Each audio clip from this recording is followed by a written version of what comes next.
Hello.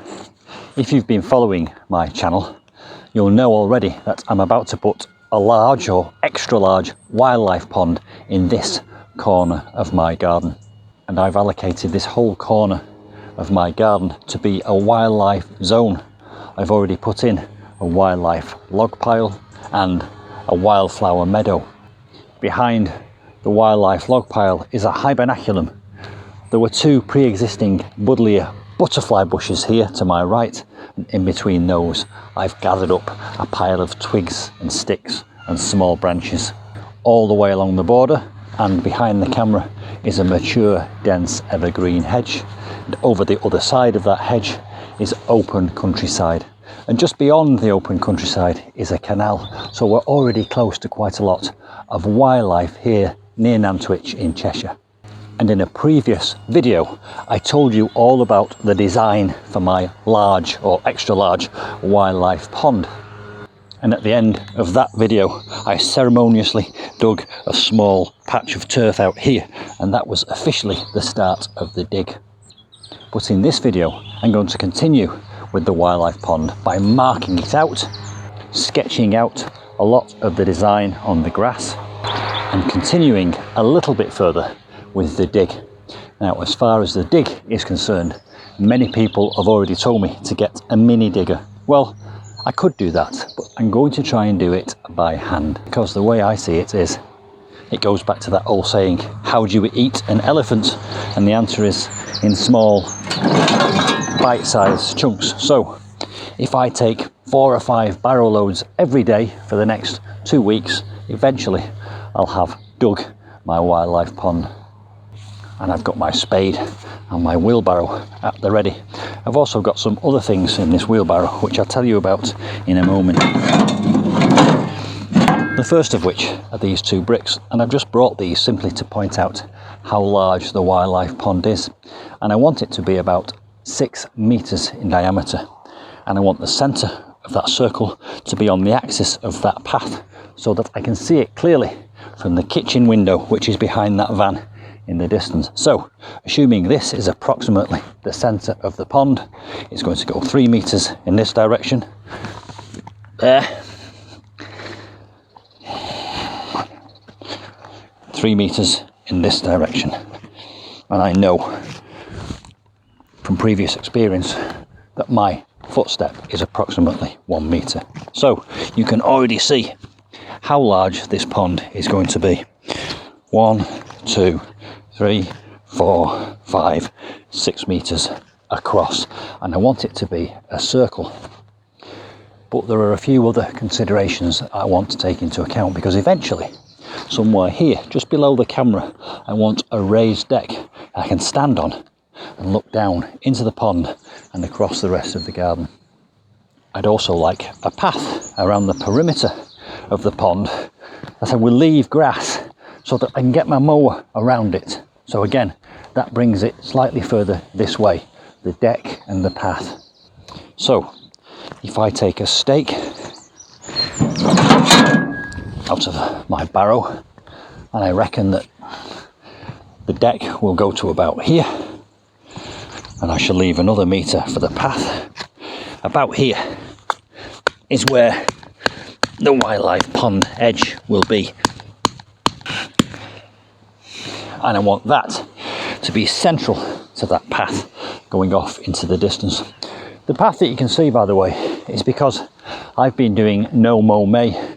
We're at the end of May 2022 in the UK, and so a large portion of my lawn here I left unmown, but I did mow a path through the centre of it. It makes quite an attractive feature. So the next thing I'm going to do is take another stake and put it at the centre of that path and bring a string down to the stake I've just put into the ground here.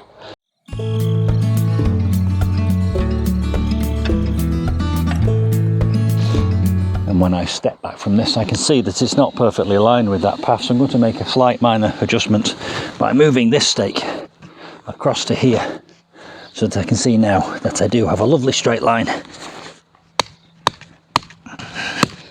And that gives me space for my mower around the outside and the raised deck to protrude from where the camera is.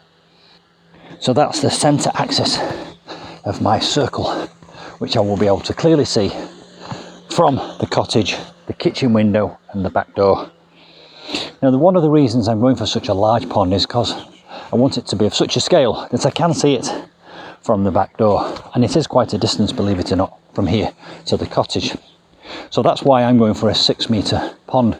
But anything I've told you about in my wildlife pond design can be done in miniature. So let's now measure 3 metres from this stake, and that will give us the centre of the pond here.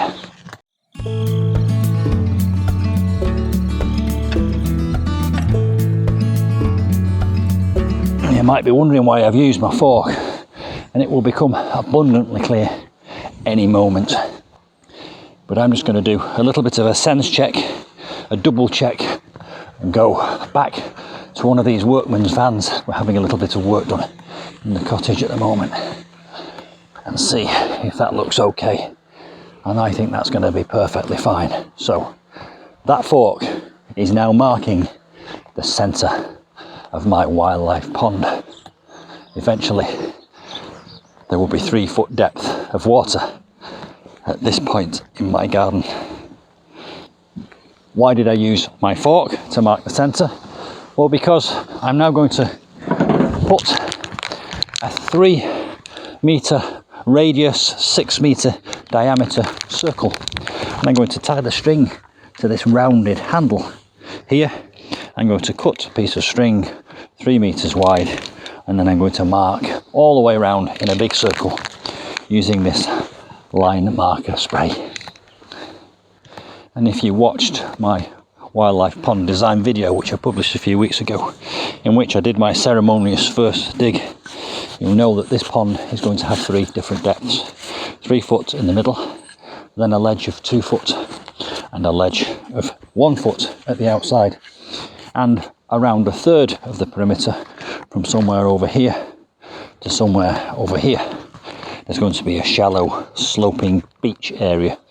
I've done that deliberately because that will allow me to see the water surface from inside the cottage, and it will also allow a point of access and a point of escape for any mammals, hedgehogs, rabbits that accidentally find themselves in the water. And that's quite an important feature for any wildlife pond design.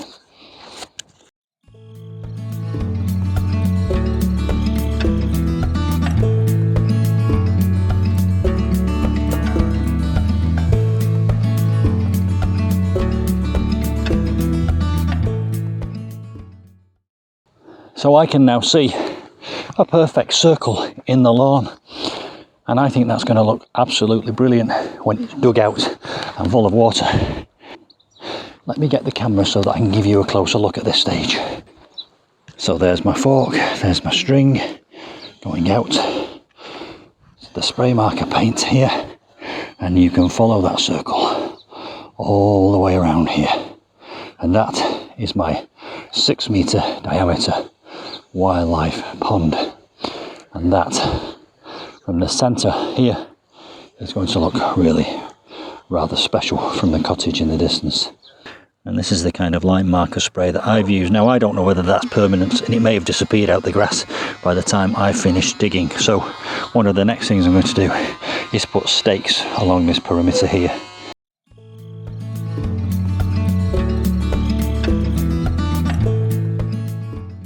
So there we are. Possibly those stakes make it a little bit clearer for you, the viewer, to see the size and expanse and scope of my wildlife pond. I'll move this barrow out of the way.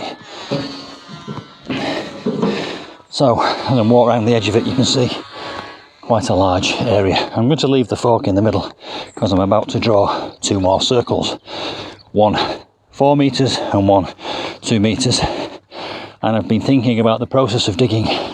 I think I will dig the central circle 1 metre deep first, then I will add to that the secondary circle at 2 feet deep and finalise it with the 1 foot area. Now, okay, let's assume that these 2 here are where the beach will start, and it will come around in this direction to about here, and this will be the shallow bit. By keeping it shallow, it will leave a clear view along the path from the cottage.